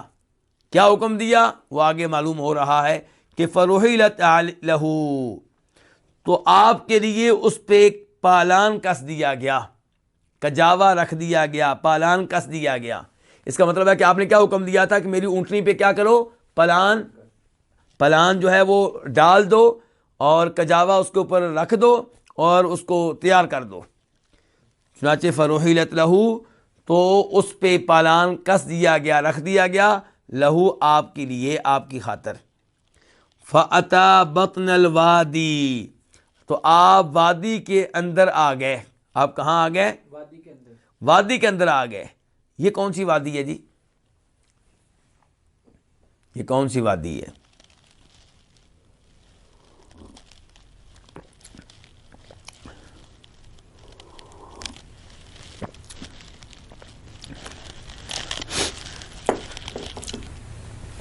اس وادی کو کہتے ہیں وادی اورانا. اورانا کیا کہتے ہیں؟ وادی اورانا، عین را نون گول تے، اورانا. تو آپ اس وادی میں آئے. فخطب الناس، تو آپ نے لوگوں کو خطبہ دیا. وقال، اور کہا. دیکھیے خطبہ جو ہو رہا ہے یہ میدان عرفات میں نہیں ہو رہا. پہلے آپ نے پڑاؤ ڈالا ہے کہاں؟ نمرہ میں. پھر تھوڑا سا آگے بڑھے ہیں تو آپ کہاں پہنچ گئے ہیں؟ وادی اورانا میں پہنچ گئے ہیں. وہاں پہ خطبہ دے رہے ہیں آپ. اسی لیے امام آج بھی جب خطبہ دیتا ہے تو وہ میدان عرفات میں نہیں ہوتا، وہ میدان عرفات سے باہر ہوتا ہے. اور امام صاحب کے سامنے جو کافی ساری صفیں ہوتی ہیں وہ بھی میدان عرفات میں نہیں ہوتے. البتہ خطبے کے بعد، نماز کے بعد، پھر امام صاحب بھی اور دیگر لوگ بھی کہاں داخل ہو جاتے ہیں؟ عرفات میں داخل ہو جاتے ہیں. وقوف عرفات میں ہوگا لیکن خطبہ اور نمازیں یہ میدان عرفات سے پہلے ہیں. لیکن رش کی وجہ سے اگر لوگ پہلے سے میدان عرفات میں چلے جاتے ہیں تو انشاءاللہ اس میں کوئی حرج نہیں ہے، کیونکہ رش اتنا زیادہ ہے کہ کوئی جگہ لوگوں کو نہیں ملتی. لیکن کم از کم مسئلہ معلوم ہونا چاہیے. اور پھر یہ ہے کہ آپ اللہ کے رسول علیہ السلام کی اس حدیث پہ عمل کر سکتے ہیں اگر آپ مسجد نمرہ کے اس حصے میں چلے جائیں جو قبلہ کی جانب ہے. اور جب آپ خطبہ سن لیں اور 2 نمازیں پڑھ لیں پھر آپ مسجد عرفات کی پچھلی جانب آ جائیں، مسجد نمرہ کی پچھلی جانب آ جائیں. اور سعودی حکومت نے، اللہ ان کو جزائے خیر دے، اس مسجد نمرہ میں بورڈ لگا رکھے ہیں، نوٹس بورڈ.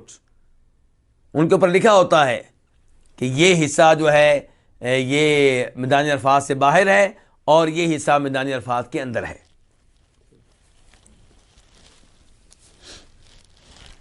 تو اب آپ نے فخطب الناس، لوگوں کو خطبہ دیا. یہ وہ مشہور و معروف خطبہ ہے جس کو کہتے ہیں خطبہ حجۃ الوداع. اور اس خطبے کے اوپر مستقل کی کتابیں لکھی گئی ہیں. وقال، اور آپ نے کہا، ان دماءکم واموالکم حرام علیکم کحرمت یومکم ھذا فی شہرکم ھذا فی بلدکم ھذا.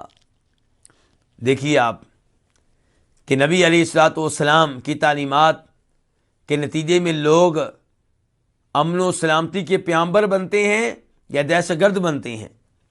نہیں، آپ کی تعلیمات یہ ہیں جن کے نتیجے میں لوگ کیا بنتے ہیں؟ امن و سلامتی کے سفیر بنتے ہیں، امن و سلامتی کے پیامبر بنتے ہیں. مسلمانوں کی لڑائی اس سے ہے جو مسلمانوں پہ ظلم کرے، جو اسلام کی راہ میں رکاوٹ بنے. ورنہ دیکھیے آپ کیا کہہ رہے ہیں، ان دماءکم، بے شک تمہارا خون، واموالکم، اور تمہارا مال، حرام علیکم، تم لوگوں پہ حرام ہے. کیا مطلب؟ کہ دوسرے آدمی کا خون تمہارے اوپر حرام ہے، تم اس کو قتل نہیں کر سکتے، اس کو زخمی نہیں کر سکتے، اس کا مال بھی حرام ہے، تمہارے لیے حلال نہیں ہے.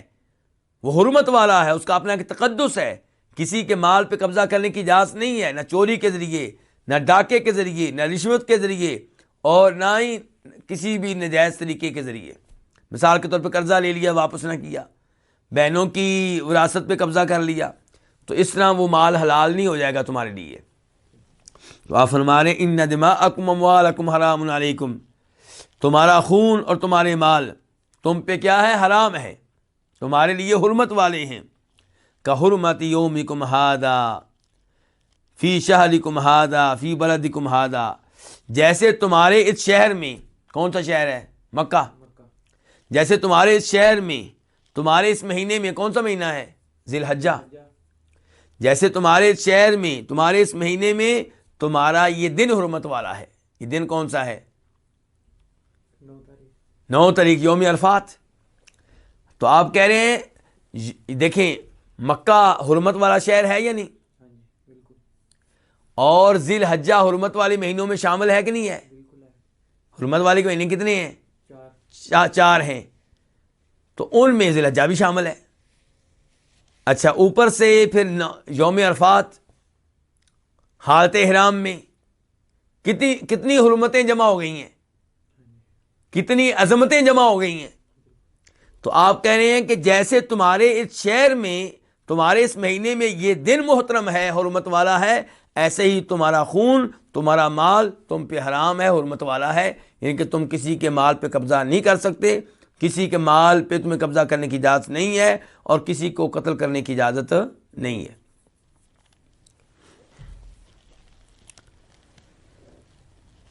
الا کل شیء من امر الجاہلیۃ تحت قدمی موضوع، خبردار، ہر چیز، ہر وہ چیز جو جاہلیت کے امور میں سے ہے، جو جاہلیت کے معاملات میں سے ہے، تو جاہلیت کے امور میں سے ہر چیز میرے دونوں پاؤں کے نیچے روندی ہوئی ہے.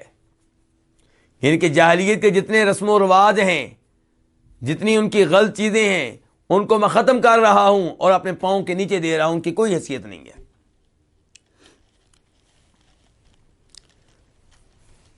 وَدِمَاءُ الْجَاهِلِيَّةِ مَوْضُوعَةٌ، اور زمانے جاہلیت کے خون جو ہیں، موضوعاتن، وہ معاف ہو چکے، وہ باطل ہو چکے، ان کو چھوڑ دیا جائے گا. یعنی کہ یہ جو عربوں میں یعنی کہ غلط عادت پائی جاتی ہے کہ آپ کا کسی نے قتل کر دیا، اب آپ نے ان کا قتل کرنا ہے، چاہے وہ موقع 10 سال بعد ملے، چاہے 20 سال کے بعد، پھر 30 سال کے بعد، اور پھر وہ آپ کا قتل کریں گے، پھر آپ ان کا قتل کریں گے، اور یہ لڑائی برس ہا برس تک چلتی رہے گی. اس کے خاتمے کا آپ اعلان کر رہے ہیں کہ اگر کسی کا آدمی زمانے کفر میں قتل ہو گیا ہے تو اب وہ اس کا بدلہ لینے کی کوشش نہ کرے. اب نیا نظام آ چکا ہے اسلام کی شکل میں، شریعت کی شکل میں، اب ان چکروں سے باہر نکلو. تو آپ کہہ رہے ہیں جاہلیت کے خون موضوعاتن، وہ کیا ہو گئے؟ معاف ہو چکے. یعنی کہ نہ ان کا کوئی قصاص ہوگا نہ ان کی کوئی دیت ملے گی. وَإِنَّ أَوَّلَ دَمٍ أَضَعُ مِن دِمَائِنَا دَمُ ابْنِ رَبِيعَةَ بْنِ الْحَارِثِ، اور سب سے پہلا خون جس کو اپنے خونوں میں سے میں معاف کر رہا ہوں وہ ربیعہ بن حارث کے بیٹے کا خون ہے. کان مسترضیاً فی بنی سعد. تو نبی علیہ السلام نے جب یہ اعلان کیا کہ زمانہ جاہلیت میں کسی کا جو قتل ہو گیا تھا اب اس کا بدلہ لینے کی کوشش نہ کرو، تو یہ اعلان کرتے ہوئے آپ نے آغاز اپنے خاندان سے کیا ہے. حکمران کو چاہیے خود مثال بنے، امام کو چاہیے خود مثال بنے. تو یہاں پہ کیا کیا آپ نے کہا ہے کہ یہ کون ہے؟ ربیعہ بن حارث. اور ربیعہ بن حارث آپ کے کیا لگتے ہیں؟ حارث جو ہیں وہ آپ علیہ السلام کے چچا ہیں. آپ کے کیا لگتے ہیں؟ کیونکہ حارث کون ہے؟ حارث بن عبد المطلب. اور آپ کے والد صاحب کون تھے؟ عبداللہ بن عبد المطلب. تو حارث اور عبداللہ کیا لگے؟ بھائی. حارث کا بیٹا آگے ربیعہ، ربیعہ کا جو بیٹا ہے وہ قتل کیا گیا ہے. زمانہ جاہلیت میں کس کو قتل کیا گیا؟ ربیعہ بن حارث کے بیٹے کو. تو ربیعہ آپ کے کیا لگے؟ چچا زاد. ایسے ہی ہے نا؟ اور وہ جو بچہ قتل ہوا ہے وہ آپ کے چچا زاد کا بیٹا ہوا. تو آپ کا گہرا رشتہ ہوا نا. اور وہ یعنی کہ بچہ اگر زندہ رہتا اور مسلمان ہوتا تو آل بیت میں سے ہوتا. تو آپ کیا کہہ رہے ہیں؟ وَإِنَّ أَوَّلَ دَمٍ أَضَعُ مِن دِمَائِنَا، ہمارے بہائے ہوئے خون میں سے جو خون سب سے پہلے میں معاف کر رہا ہوں وہ ربیعہ بن حارث کے بیٹے کا خون ہے. کون ہے جی ربیعہ بن حارث کا یہ بیٹا؟ اس کا کیا معاملہ جی؟ کیسے قتل ہوا تھا؟ کان مسترضعا فی بنی سعد فقتلته ذیل، یہ دودھ پی رہا تھا قبیلہ بنی سعد میں. یعنی کہ اس کے والدین نے اس کو کہاں بھیجا ہوا تھا؟ قبیلہ بنی سعد میں، تاکہ بچہ وہاں دودھ پیے اور اس ماحول میں رہے اور وہاں پلے بڑھے، جیسا کہ ہمارے نبی علیہ السلام کو بھی بھیجا گیا تھا. تو یہ بچہ جو تھا دودھ پی رہا تھا بنو سعد قبیلے میں. فقتلته ذیل، تو اس بچے کو قتل کر دیا تھا قبیلہ حذیل نے. تو اس کے قاتل کون ہوئے پھر؟ قبیلہ حذیل. اب یہ ہے کہ آپ بدلہ لیں حذیل والوں سے، پھر وہ بدلہ لیں گے آپ سے، اور یہ سلسلہ چلتا رہے گا. تو آپ نے کہا نہیں، یہ سلسلے بند ہونے چاہیے. اسلام امن و سلامتی کا دین ہے، وہ آ چکا ہے، اور یہ سلسلے ختم کرو. تو آپ نے آغاز کس سے کیا؟ اپنی فیملی سے. تو آپ نے کہا ربیعہ بن حارث کے بیٹے کا خون جو ہے وہ میں سب سے پہلے معاف کر رہا ہوں. اس کے بعد آپ فرماتے ہیں وَرِبَ الْجَاهِلِيَّةِ مَوْضُوعٌ، اور جاہلیت کا سود جو ہے وہ بھی ختم ہو چکا. جاہلیت کا سود جو ہے وہ بھی ختم کیا جا رہا ہے. یعنی کہ اگر آپ نے زمانے کفر میں کسی کو کیا دیا تھا؟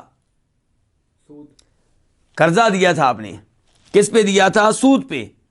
کس پہ دیا تھا؟ سود پہ. تو اس سود کو ختم کیا جا رہا ہے. آپ کو سود لینے کا حق حاصل نہیں ہے، آپ بس قرضہ لیں گے، واپس اپنا اصل مال لیں گے بس. تو فرمایا جاہلیت کا جو سود ہے موضوع، اسے ختم کیا جا رہا ہے. وَأَوَّلُ رِبًا أَضَعُ رِبَانَا رِبَا عباس ابن عبد المطلب فَإِنَّهُ مَوْضُوعٌ كُلُّهُ، اور سب سے پہلا سود جس کو میں ختم کر رہا ہوں وہ کس کا سود ہے؟ ربانا، وہ ہمارا سود ہے، ہماری فیملی کا. ان کے کس کا؟ میرے چچا عباس بن عبد المطلب کا سود. فَإِنَّهُ مَوْضُوعٌ كُلُّهُ، یہ سارے کا سارا ختم کیا جا رہا ہے. یعنی کہ میرے چچا عباس نے جس کو قرضہ دیا ہوا تھا سود پہ، اب میرے چچا اس سے اصل قرضہ واپس لیں گے، سود واپس نہیں لیں گے. تو یہاں پہ بھی آپ نے آغاز کس سے کیا ہے؟ اپنے آپ سے، اپنی فیملی سے، اپنے چچا سے. تو کتنے موضوع ہو چکے ہیں آپ کے؟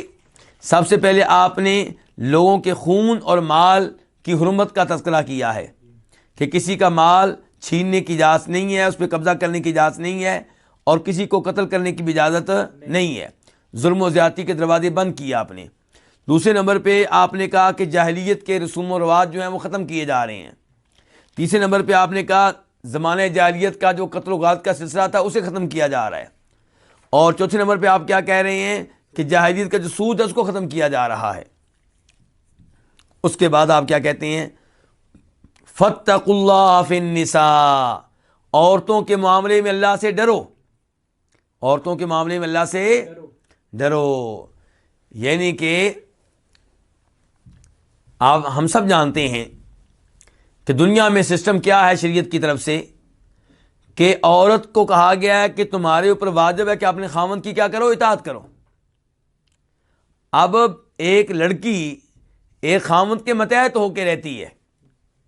اللہ نے مردوں کو کیا بنایا؟ نگران بنایا. الرجال قوامون علی النساء. تو اب جب آپ نگران بن گئے اور عورت ویسے بھی مسکین مخلوق ہے، کمزور مخلوق ہے، تو ہو سکتا ہے آپ اس کے اوپر ظلم کریں. تو اللہ کے رسول علیہ السلام نے فرمایا کہ یہ عورت بظاہر مسکین ہے، کمزور ہے، ضعیف ہے، لیکن اوپر رب بھی ہے. روز قیامت حساب کتاب ہونا ہے. تو اس لیے فرمایا فاتقوا اللہ فی النساء، عورتوں کے معاملے میں کس سے ڈرو؟ اللہ تعالیٰ سے ڈرو. فإنکم اخذتموہن بأمان اللہ، کیونکہ تم نے ان کو اپنایا ہے، ان کو لیا ہے، بأمان اللہ، اللہ کے عہد کے ساتھ. نکاح ہوا تھا تو اس میں یعنی کہ اللہ کے عہد کے ساتھ تم نے ان عورتوں کو لیا ہے. فإنکم اخذتموہن بأمان اللہ، تم نے ان کو لیا، اپنایا ہے اللہ کے عہد کے ساتھ. واستحللتم فروجہن بکلمۃ اللہ، اور تم نے ان کی شرمگاہوں کو حلال کیا ہے اللہ کے کلام کے ساتھ. دیکھیں کسی گھر کی کوئی لڑکی ہے، آپ اس سے نکاح کرتے ہیں، وہ آپ کے لیے حلال ہو گئی. کیسے حلال ہو گئی؟ آپ اس سے میاں بیوی والا تعلق قائم کر سکتے ہیں، وہ کیسے حلال ہو گئی؟ اللہ کے کلام کی وجہ سے. اللہ نے کہا ہے فَانكِحُوا مَا طَابَ لَكُم مِّنَ النِّسَاء، جن عورتوں سے نکاح کرنا چاہو نکاح کر لو. تو ان عورتوں کو تمہارے لیے حلال کرنے والا کون ہے؟ اللہ. یہ تمہارے لیے کیسے حلال ہوئی ہیں؟ اللہ کے کلام کے ساتھ، اللہ کی کتاب کے ساتھ. تو اس لیے اب اللہ کے عہد پہ تم لے کر آئے ہو، اللہ کے کلام کے ساتھ تمہارے لیے حلال ہوئی ہیں. اب اگر تم ان کے اوپر ظلم و زیادتی کرو گے تو فرمایا اللہ سے ڈرتے رہنا. یہ نہ سمجھنا کہ مجھے کوئی پوچھنے والا نہیں، میں تو خاوند ہوں، جو چاہوں سو کروں. یعنی کہ کئی لوگ عورتوں کو بالکل لاوارث سمجھتے ہیں اور ان کو پتہ ہے کہ میرا سسر مجھ سے اس بارے میں بات نہیں کر سکے گا، میرے سالوں کی جرت نہیں ہے کہ میری بیوی کے بارے میں بات کر سکے کہ کیوں اس کو مارتے ہو، کیوں ظلم کرتے ہو. اب ان کا ظلم بڑھتا ہی چلا جاتا ہے. تو ان کے لیے کیا ہے؟ فاتقوا اللہ. سسر سے تو تم نہیں ڈرتے، سالوں سے نہیں ڈرتے، اللہ سے ڈرو. اور اللہ تمہیں پکڑنے پہ قادر ہے، سزا دینے پہ کیا ہے؟ قادر ہے. وَلَكُمْ عَلَيْهِنَّ أَلَّا يُطِئْنَ فُرُوشَكُمْ أَحَدًا تَكْرَهُونَهُ، اور تمہارا ان پہ حق ہے. وَلَكُمْ، تمہارا، علیہن، ان پہ کیا ہے؟ حق ہے. کیا؟ کہ اللہ یوطئن فروشکم احدن تکرہونہ، کہ وہ نہ بیٹھنے دیں، وہ روندنے نہ دیں تمہارا بستر، احدن، کسی بھی ایسے آدمی کو، تکرہونہ، جس کو تم ناپسند کرتے ہو. تمہاری بیوی پہ حق ہے کہ تمہاری بیوی تمہارے گھر میں کسی بھی ایسے آدمی کو داخل نہ ہونے دے جس کا داخل ہونا تمہیں منظور نہیں ہے. تمہارے گھر میں، تمہارے بستر پہ کسی ایسے آدمی کو نہ بیٹھنے دے جس کو تم پسند نہیں کرتے ہو، چاہے اس کا باپ ہو لڑکی کا، چاہے اس کا بھائی ہو، چاہے اس کا بھانجا ہو، چاہے اس کا بھتیجا ہو، چاہے کوئی اور غیر مرد ہو. گھر کس کا ہے؟ خاوند کا. اس میں مردی کس کی چلے گی؟ خاوند کی چلے گی. اس لیے ان الفاظ کی وضاحت میں امام نووی لکھتے ہیں، میں ان کا یعنی کہ ان کی شرح آپ کو بتانا چاہوں گا. امام نووی ان الفاظ کی وضاحت کیسے کرتی ہیں؟ وہ کہتے ہیں مطلب یہ ہے کہ یہ بیویاں کسی بھی ایسے آدمی کو گھر میں داخل ہونے کی اجازت نہ دیں جس کو تم ناپسند کرتے ہو، اور نہ ہی اس کو گھر میں بیٹھنے دیں. وہ آدمی چاہے کوئی اجنبی ہو، غیر ہو، یا کوئی عورت ہو، یا بیوی کے محرموں میں سے کوئی محرم ہو. آپ نے جو پابندی لگائی ہے یہ سب کے لیے ہے. کسی ایسے آدمی کو گھر میں داخل ہونے کی اجازت نہیں دینی چاہیے جس کو خاوند ناپسند کرتا ہو. فَإِنْ فَعَلْنَ ذَلِكَ، اگر وہ یہ کام کریں، کون؟ عورتیں. فَاضْرِبُوهُنَّ ضَرْبًا غَيْرَ مُبَرِّحٍ، تو تم ان کو ضرب لگا سکتے ہو، ایسی ضرب جو سخت نہ ہو. تم ان کی پٹائی کر سکتے ہو ہلکی پھلکی، سخت نہ ہو. وہ پٹائی نہیں کہ جس سے خون نکل آئے، وہ پٹائی نہیں کہ جس سے ان کا جسم سوج جائے، وہ پٹائی نہیں جس سے ان کے دانت ٹوٹ جائیں. اور پھر آپ نے کہا چہرے پہ بھی مارنے کی اجازت نہیں ہے. اور بیوی سے اختلاف ہو تو اسے بدصورت کہنے کی اجازت نہیں ہے. چہرے پہ مارنے کی اجازت نہیں ہے اور بدصورت کہنے کی اجازت نہیں ہے. اور ایک حدیث میں آپ نے فرمایا کہ اگر کبھی بیوی کو مارنا پڑے تو ایسے نہ مارو جیسے کسی غلام لونڈی کو مارتے ہو. اور کبھی آپ کہتے ہیں کہ تم اس کو اتنا نہ مارو، پھر تم نے رات کو اسے تعلق قائم کرنا ہوتا ہے. کس منہ سے تعلق قائم کرو گے؟ اور یہ ہلکا پھلکا مارنے کی اجازت ہے، اور اس میں بھی عورت کے لیے کیا ہے؟ اس میں خیر ہے. آج کل حقوق نسواں کے نام پہ، عورتوں کے حقوق کے نام پہ عورتوں کا ذہن خراب کیا جا رہا ہے، اور یہ سمجھا جا رہا ہے کہ اسلام نے جو ہلکی پھلکی پٹائی کرنے کی اجازت دی ہے یہ عورتوں پہ ظلم ہے. کوئی ظلم نہیں ہے، یہ عورتوں کے حق میں ہے. باپ چھوٹے بچے کو مارتا ہے نہ پڑھنے پہ، سکول میں نہ جانے پہ، یہ بچے پہ ظلم ہے یا بچے کے حق میں ہے؟ بچے کو اس لیے ہلکا پھلکا مارنا کیونکہ سکول سے ناگاہ کرتا ہے، کیا یہ ظلم ہے یا اس کے حق میں ہے؟ اس کے حق میں ہے. اسی کا بھلا ہے، اسی کا مستقبل بنے گا. تو اگر کوئی عورت خاوند کے ساتھ تعاون نہیں کر رہی گھر میں، اور وہ کہتی ہے میں جس کو مرضی بلاؤں، تم کون ہوتے ہو مجھے روکنے والے، جب یہ انداز وہ اختیار کرے گی تو اس کا رزلٹ کیا نکلے گا؟ کہ یہ گھر اجڑنے والا ہے، یہ برباد ہونے والا ہے. اس گھر کے بچے ماں باپ سے محروم ہونے والے ہیں. 1 مہینے بعد، 2 مہینے بعد، 6 مہینے بعد، سال کے بعد طلاق ہو جائے گی یا خلا ہو جائے گا. تو اسلام نے کتنی خوبصورت بات کی ہے کہ ایسی عورت کی ہلکی پھلکی پٹائی کر سکتے ہو. اب کیا ہوگا؟ ہلکی پھلکی پٹائی سے عورت کے اندر جو تکبر ہے، سرکشی ہے، وہ نکل جائے گی. اب خاوند کے ساتھ تعاون کرے گی، پیار و محبت سے رہے گی. دوسری جانب خاوند کو بھی کہا گیا، میں بار بار کہہ رہا ہوں، کیا کہا گیا ہے؟ کہ ایسے نہیں مارنا جیسے کسی غلام یا لونڈی کو مارتے ہو، جانور کو مارتے ہو. اس مار کی اجازت نہیں ہے جس کی وجہ سے خون نکل آئے، ہڈی ٹوٹ جائے، دانت ٹوٹ جائے. چہرے پہ مارنے کی اجازت نہیں ہے. آپ صاف صاف کہہ رہے ہیں غیر مبرہن، کہ وہ مار جو سخت نہ ہو، جس میں کوئی مشقت نہ ہو. تو اس کے بعد عورتوں کے حقوق کیا ہیں؟ فرمایا وَلَهُنَّ عَلَيْكُمْ رِزْقُهُنَّ وَكِسْوَتُهُنَّ بِالْمَعْرُوفِ، اور ان کا تمہارے اوپر یہ حق ہے کہ رزقهن، کہ ان کو کھانا دیا جائے، وَكِسْوَتُهُنَّ، اور ان کو لباس دیا جائے، بالمعروفی، معروف طریقے سے. کیا مطلب ہے معروف طریقے سے؟ یعنی کہ اب کھانے پہ بھی جھگڑا ہو سکتا ہے کہ کھانا فراہم کرنا خاوند کی ذمہ داری ہے، لباس فراہم کرنا خاوند کی ذمہ داری ہے. کیسا لباس جی؟ عورت کہے گی مجھے سوٹ چاہیے، کون سا؟ 20,000 روپے والا. خاوند کہے گا میں سوٹ لے کے دوں گا 1,000 روپے والا. تو اللہ کے رسول علیہ السلام نے فرمایا بالمعروفی، عرف کے مطابق، کلچر کے مطابق، معاشرے کے مطابق. یعنی کہ جس ماحول میں آپ رہتے ہیں اس ماحول میں اس جیسی عورت کے لیے کون سا لباس مناسب ہے. وہ جس برادری سے تعلق رکھتی ہے اور آپ جس برادری سے تعلق رکھتے ہیں، آپ کی فیملی کیسی ہے، یعنی کہ مالی لحاظ سے آپ کی فیملی کیسی ہے، کیا آپ لوگ گاؤں میں رہتے ہیں، شہر میں رہتے ہیں، کون ہیں آپ لوگ.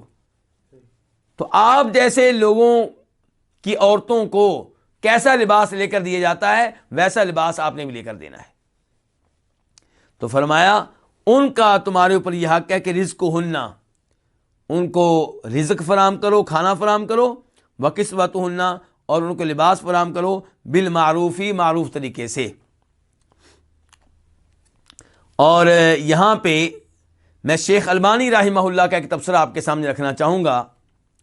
وہ کہتے ہیں کہ یہ جو کہا گیا ہے کہ تمہارا بیویوں کے اوپر حق ہے کہ وہ تمہارے گھر میں کسی ایسے آدمی کو داخل نہ ہونے دیں جس کو تم ناپسند کرتے ہو، اور اگر وہ تمہاری یہ بات نہ مانیں تو تم ان کو ہلکا پھلکا مار سکتے ہو، تو کہتے ہیں شیخ البانی، اور یہ اس ایت کے عین مطابق ہے جس ایت میں اللہ تعالیٰ کہتے ہیں کہ مرد عورتوں کے نگران ہیں۔ الرجال قوامون علی النساء، مرد عورتوں کے لیے کیا ہے؟ نگران ہیں، ان کے ذمہ دار ہیں۔ بما فضل اللہ بعضهم علی بعض، اس وجہ سے کہ اللہ نے ان میں سے بعض کو بعض پہ فضیلت دی ہے، مرد کو عورت پہ فضیلت دی ہے۔ وبما انفقوا من اموالہم، اور اس لیے بھی نگران ہیں کیونکہ خرچ کرنے والے کون ہیں؟ مرد ہیں۔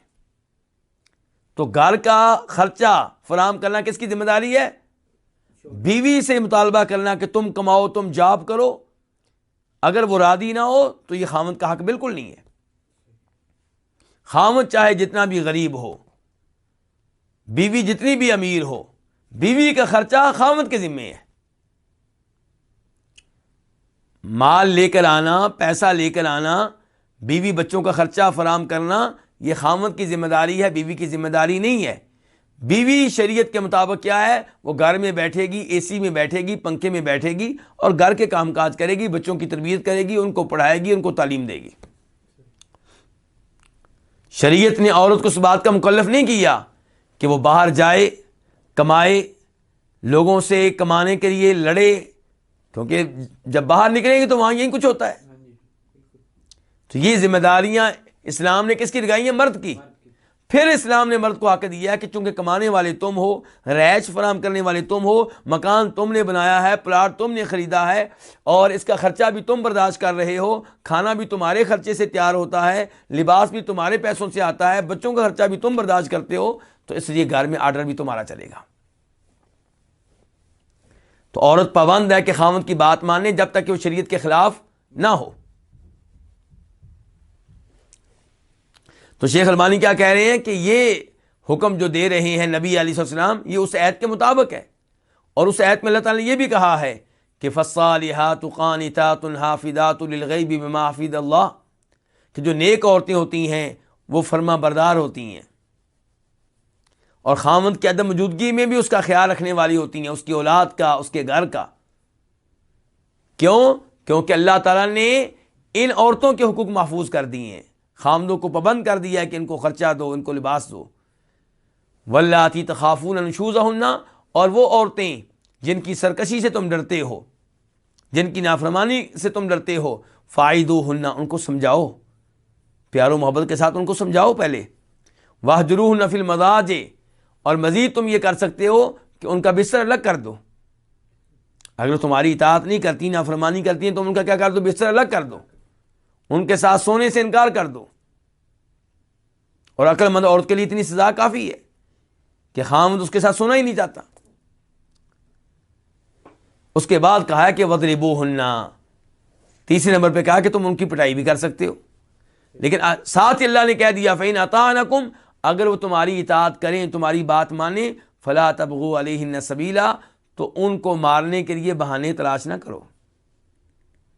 ان اللہ کان علیٰ کبیرہ، اگر تم ناجائز مارو گے اپنی بیگم کو، ہاتھ سے زیادہ مارو گے، تو اوپر اللہ ہے، علیٰ کبیرہ، بہت بڑی ذات ہے اور بلند و بالا ذات ہے، تم اللہ سے بڑے نہیں ہو، اللہ کے کنٹرول سے باہر نہیں ہو۔ تو یہ دیکھیں اللہ رب العزت نے یہاں پہ، اور اللہ کے نبی علیہ السلام نے مردوں کے حقوق بھی بیان کر دیے اور عورتوں کے حقوق بھی بیان کر دیے۔